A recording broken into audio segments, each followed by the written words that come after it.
পৃথিবীর যে যে স্থান থেকে ভিডিওটি দেখছেন, অসংখ্য ধন্যবাদ সবাইকে। আশা করি সবাই ভালো আছেন। প্রতিদিনের মতন আজকে আবার একটি অন্যতম পাওয়ারফুল ভিডিও নিয়ে আপনাদের সামনে হাজির হলাম। আজকে যে বিষয়টি নিয়ে আপনাদের সাথে আলোচনা করব অত্যন্ত গুরুত্বপূর্ণ একটি বিষয়। এত সময় ভিডিওর থাম্বনেইলে আপনারা দেখতে পেরেছেন, ঠিক দেখেছেন। ইউটিউবের গাইডলাইন হিসাবে সবকিছু মুখে প্রকাশ করা সম্ভব হয়ে ওঠে না। তো ঠিক দেখেছেন, অনেক দিন যাবৎ অনেক সাবস্ক্রাইবার যারা আছেন তারা কমেন্টে অনেকেই লিখেছেন যে গুরুজি, এরকম একটি বান বিদ্যা আমাদের প্রয়োজন, যার নাম প্যারালাইসিস বান। ঠিক আছে, এই প্যারালাইসিস বান বিদ্যাটি আমাদের প্রয়োজন। সেদিকে লক্ষ্য করে আজকের এই পাওয়ারফুল ভিডিওটি নিয়ে আপনাদের সামনে হাজির হয়েছি। ঠিক আছে, তবে একটা কথা বলবো, এই কাজটি কেউ অবৈধভাবে ব্যবহার করবেন না। অবহিত কাজে ব্যবহার করার জন্য কিন্তু নিষেধ। ঠিক আছে, অবহিত কাজে কেউ ব্যবহার করবেন না। তো বন্ধুরা, অত্যন্ত গুরুত্বপূর্ণ পাওয়ারফুল এই ভিডিওটি। তাই এই ভিডিওটি কিভাবে আপনারা প্রয়োগ করবেন, কিভাবে এর কাজ করে সফলতা অর্জন করবেন, সে মূল আলোচনায় চলে যাব। মূল আলোচনায় চলে যাওয়ার আগে সকলের কাছে আরেকটি কথা বলবো। আমার এই চ্যানেলটি একটি প্রশিক্ষণীয় চ্যানেল। এই চ্যানেলে তন্ত্রমন্ত্র, যন্ত্র, গাছগাছরায়, রোগমুক্তি, বান, বিদ্বেষণ, বশীকরণ, উচ্চাটন, মারণ থেকে শুরু করে ভালো মন্দ সব ধরনের ভিডিও আমি আপলোড করে থাকি। কারণ প্রশিক্ষণীয় চ্যানেল হিসাবে সবকিছু দেওয়া আমার উচিত, না হয়তো আপনারা কোথায় পাবেন, আজকে এখানে একটা সেখানে আর একটা, এগুলো দিয়ে শিক্ষা হয় না। আর সঠিক মন্ত্র, সঠিক নিয়ম যদি হয় তাহলেই কাজ হয়। আপনার মন্ত্র যদি সঠিক হয়, নিয়মে ভুল থাকলে কোনো কাজ হবে না। মন্ত্রর শক্তি হলো নিয়ম। আপনার কাছে অহরহ অনেক মন্ত্র আছে কিন্তু সঠিক নিয়ম নাই, সেই মন্ত্র দিয়ে আপনি কি করবেন? কোন কাজে লাগাতে পারবেন না। আবার দেখা গেছে আপনার কাছে কেউ মন্ত্র দিয়েছে, মন্ত্র সঠিক নেই, মন্ত্রের ভিতরে ভুল আছে, আপনি নিয়ম বলেছেন, তা কি হবে কাজ? ভুল মন্ত্রে কোনোদিনও কাজ করে না, ভুল মন্ত্রে ভুল কাজ করে। আর নিয়ম ছাড়া অনিয়ম যে মন্ত্রগুলি ব্যবহার করবেন, এটা হিতে বিপরীত হতে পারে, আপনার ক্ষতি করবে। এরকম অহরহ অনেক টেলিফোন আমার কাছে এসেছে, বাংলাদেশের বিভিন্ন জায়গা থেকে আসে, ইন্ডিয়া থেকে আসে। তো ইউটিউব চ্যানেল থেকে মন্ত্র শিক্ষা করে বশীকরণের জন্য কাজ করতে গিয়া বিচ্ছেদ হয়ে গেছে। ঠিক আছে, আপনারা দেখা যাচ্ছে আবার সম্মোহনের জন্য কাজ করতে গিয়ে সেটাও ভয়ঙ্কর ভয়ঙ্কর ভাবে বিচ্ছেদে পরিণত হয়ে গেছে। এইভাবে কাজ করে আপনারা কিন্তু সফলতা অর্জন করতে পারবেন না, বিপদে পড়ে যাবেন। এই বিপদের থেকে রক্ষা করার মতো পরে কেউ পাবেন না। তাই ইউটিউব চ্যানেল থেকে তন্ত্রমন্ত্র যারা শিখতেছেন, দেখে দেখে দেখে দেখে সতর্ক করে দিলাম, নিজের দোষে নিজের সংসারকে ধ্বংস করেন না, নিজে বিপদে পড়েন না। এরকম অনেক প্রমাণ আমার কাছে আছে, অনেকে আমার কাছে বলেছে, যাই হোক আমি সেদিকে যাব না। তো সঠিক মন্ত্র, সঠিক নিয়ম সবসময় আমি আমার চ্যানেলে দিয়ে থাকি আমার দর্শক এবং সাবস্ক্রাইবার যারা আছেন তাদের জন্য। কারণ আমি চাই আপনারা আমার এই চ্যানেল থেকে তন্ত্রমন্ত্র যন্ত্র শিক্ষা করে ভালো একজন কবিরাজ হয়ে মানব কল্যাণে কাজ করবেন, নিজে উপকৃত হতে পারবেন। পৃথিবীতে আমি এখন থাকবো, একটু পরে থাকবো না, চলে যাব। থেকে যাবে আপনাদের মাঝে এই কথাগুলি, এই মন্ত্রগুলি, এই নিয়মগুলি এবং এই শিক্ষাগুলি। যদি কেউ কখনো সঠিক মন্ত্র, সঠিক নিয়ম পেতে চান, এই চ্যানেল থেকে পাবেন। আমি প্রচারের জন্য আসিনি। অনেকে এই ইউটিউবে ভ্যান গাড়ি থেকে বই ক্রয় করে, লাইব্রেরি থেকে বই ক্রয় করে, তান্ত্রিক সেজে ভিডিওর পিছনে থেকে কথা বলে বকবক করে অনেক কিছু করে ফেলতে পারে। তারা বলে মানুষকে, কেউ 3 মিনিটে কাজ করতে পারে, কেউ 2 মিনিটে কাজ করতে পারে, কেউ 1 মিনিটে কাজ করতে পারে। এখনো পর্যন্ত পৃথিবীতে 3 মিনিট, 2 মিনিট, 1 মিনিট, 3 ঘন্টায়ও কোনো কাজ হয় না। এগুলি সিটিংবাজি, বাটপারি, সম্পূর্ণ মিথ্যা কথা, মানুষকে ঠকানো। এই সিটিংবাজের ধোকাবাজিতে কেউ পড়েন না, টাকা পয়সা নষ্ট করেন না। কথা অনেকটা বলছি আপনাদের জন্য, ঠিক আছে? তো আর কথা বাড়াবো না, মূল আলোচনায় যাচ্ছি।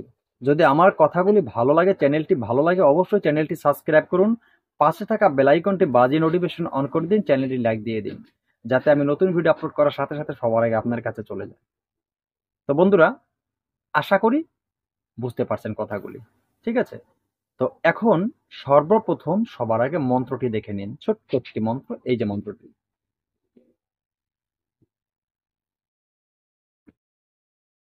আশা করি মন্ত্রটি দেখেছেন। এই মন্ত্রটি আপনাদের প্রয়োজন হবে। তো অনেকেই আমাকে বলেন, আমি ভিডিওতে মন্ত্র দিলে অনেকেই বলেন যে গুরুজি ভিডিও স্কিমে মন্ত্র লিখে দিবেন। দেখেন, ভিডিও স্কিমে মন্ত্র লিখে দিতে গেলে মন্ত্র ভুল হতে পারে। কোনো একটা জায়গায় যদি একটি জায়গায় কোনো একটা অক্ষর, কোনো একটা হরফ, কোনো একটা আকার যদি ভুল হয়, সেক্ষেত্রে আপনাদের মন্ত্র কোনো কাজ করবে না। যার কারণে আমি সরাসরি ডায়েরি থেকে দিয়ে থাকি আপনাদেরকে, সঠিক জিনিসটা আপনাদেরকে দিয়ে থাকি, যেটা দিয়ে আমি কাজ করি সেটা আপনাদেরকে দিয়ে থাকি। গুরুমুখী বিদ্যার যে ডায়েরি, সেই ডায়েরি থেকে সরাসরি আপনাদেরকে আমি দিচ্ছি।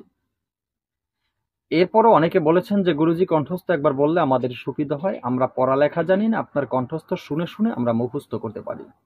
সেদিকে দৃষ্টি করে প্রত্যেকটা মন্ত্র আমি বলেছি একবার করে বলে দিব, খুব ধীরে ধীরে বলবো যাতে বুঝতে আপনাদের সুবিধা হয়।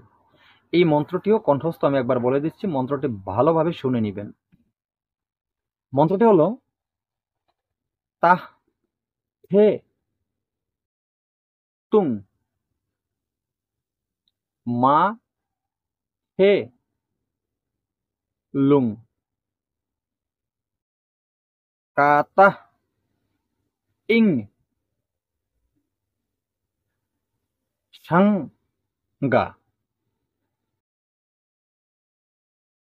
কায়ুমে ভিভং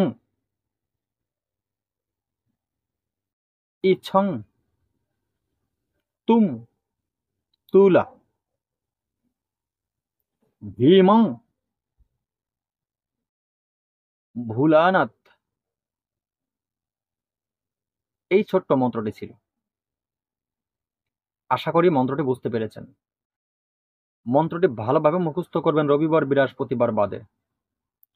রবিবার বৃহস্পতিবার বাদে মন্ত্রটি ভালোভাবে মুখস্থ করবেন। মন্ত্রটি যখন মুখস্থ হয়ে যাবে, এরপরে উত্তর দিকে মুখ করে বসবেন। উত্তর দিকে মুখ করে বসে সামনে আগরবাতি, মোমের বাতি জ্বালিয়ে, ধূপ ধুনো জ্বালিয়ে জায়গাটা পবিত্র করে নেবেন এবং নিজের দেহটাকে শুদ্ধ করে পরিষ্কার পরিধান কাপড় পরে একাগ্রতার সাথে উত্তর অথবা পূর্ব দিকে মুখ করে বসবেন। বসে এই মন্ত্রটি কমপক্ষে 1008 বার পাঠ করে নেবেন। 1008 বার মন্ত্রটি পাঠ করে নিয়ে তারপরে আপনি কাজ শুরু করবেন। তবে এই কাজটি কিভাবে করবেন? শনিবার অথবা মঙ্গলবার যদি বিশেষ প্রয়োজন হয়, আর না হয় অমাবস্যা পূর্ণিমায় কাজ করতে পারলে খুব ভালো হয়, ঠিক আছে? আর মন্ত্রটি যদি আপনি অমাবস্যা পূর্ণিমায় মুখস্থ করতে পারেন আরো ভালো হয়। দুটেই বলে দিলাম। সঠিক যে বিষয়টা আপনারা যদি হয়তো বলতে পারেন যে গুরুজি এইভাবে কাজ করেছে হচ্ছে না, তো ওই যে বললাম, যদি অমাবস্যা পূর্ণিমায় মন্ত্র মুখস্থ করে নেন অত্যন্ত ভালো হয়, এই মন্ত্রে কাজ কোনো ভুল হয় না, ঠিক আছে? তো এরপরে আপনি কি করবেন?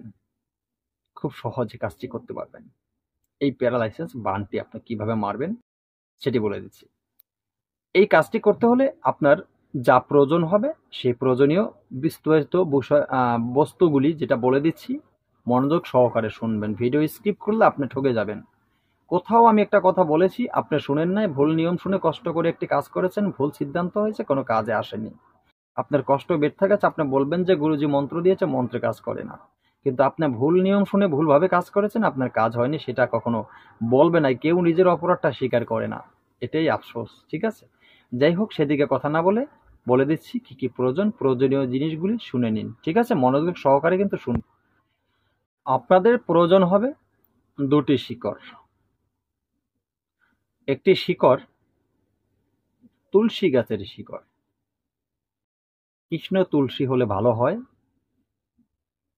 আর শিকড় তোলার মন্ত্র অবশ্যই আছে, আমার ভিডিওতে দেওয়া আছে গাছ তোলার মন্ত্র।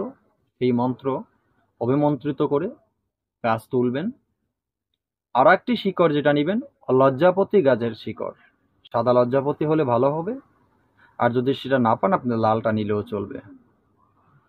আর আপনি যদি কৃষ্ণ তুলসী না পান, আপনি বাবর তুলসী সেটা নিলেও চলবে, বা রাম তুলসী নিলেও চলবে, কোনো অসুবিধা নেই। তো দুটি গাছের শিকড় নেবেন আপনি, তুলসী এবং এই লজ্জাপতি। দুটি গাছের শিকড় নিয়ে দুটি গাছের শিকড় আপনি 1 ইঞ্চি পরিমাণ করে নেবেন।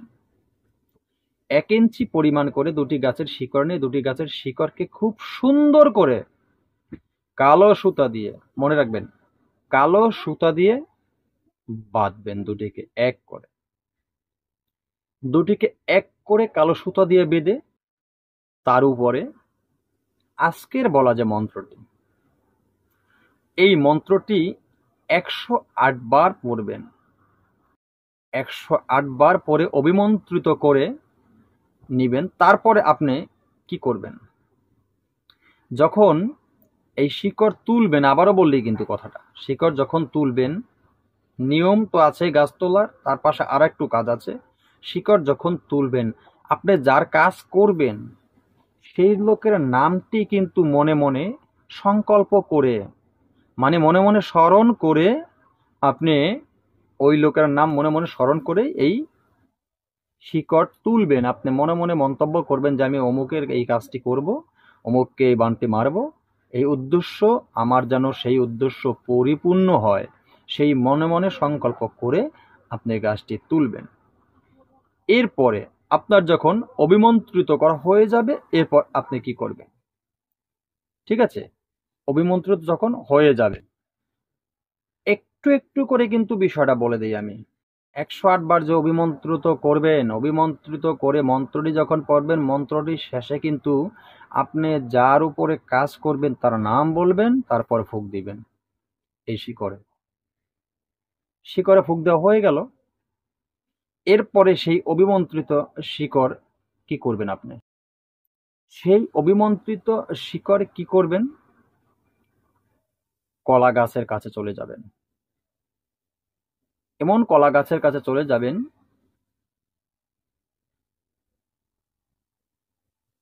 যে কলা গাছে ফল ধরেছে, মানে কলা হয়েছে, সেই কলা গাছের কাছে চলে যাবেন। সাবধানের সাথে কাজগুলি করবেন। আবারও বললাম, অবহিত কাজে কেউ করবেন না ব্যবহার। যে গাছে ফল হয়েছে, কলা ধরেছে, সেই গাছের কাছে চলে যাবেন। সে গাছের কাছে চলে গিয়ে শিকড়টি আপনি কি করবেন, সে গাছের পাশে রাখবেন না উপরে রাখবেন, কোথায় রাখবেন আপনি, সে বিষয়টা আমি এখানে বলবো না। আমি জানি আপনাদের মনে অনেকটা কষ্ট লাগবে যে গুরুজি এত পর্যন্ত বললেন, এতটুকু বললেন না কেন। আপনার মন মানসিকতা হয়তো ভালো আছে, অন্যজনের মন মানসিকতা ভালো নেই। আপনি ভালো পিঠ যখন ওয়ালে ঠেকে যায় কষ্টের সাথে, তখন আপনি প্রয়োগ করবেন, সেটা করা সম্ভব। অন্যজন হয়তো আপনার মতন প্রয়োগ করবে না, সে হয়তো টেস্ট করবে, আমি অমুকের উপর বান্ডা মেরে দেখি কিরকম লাগে। তো তখন একটা মানুষ যখন বিপদগ্রস্ত হবে, তখন যেই গুরু এই কাজটি করছে, অনুমতি দিয়েছে, সে তখন অপরাধী হয়ে যায়। সেই ক্ষেত্রে এতটুকু জিনিস আমি হাতে রেখে গেলাম, এতটুকু আমি বলবো না। আপনাদের যার যার প্রয়োজন হবে অবশ্যই কমেন্টে লিখবেন। যদি কারো প্রয়োজন হলে কমেন্টে লিখবেন, কমেন্টে লিখলে আমি আপনাদের কমেন্টের রিপ্লাই দেব অবশ্যই। আমি প্রত্যেকটা মানুষের কমেন্টে রিপ্লাই করি, ঠিক আছে? আশা করি আমার কথাগুলি বুঝতে পারবেন খুব সহজে। আজকের মতো ভিডিও এখানে শেষ করব। নতুন ভিডিও নিয়ে আসার আগ পর্যন্ত সকলে ভালো থাকবেন। আল্লাহ হাফেজ।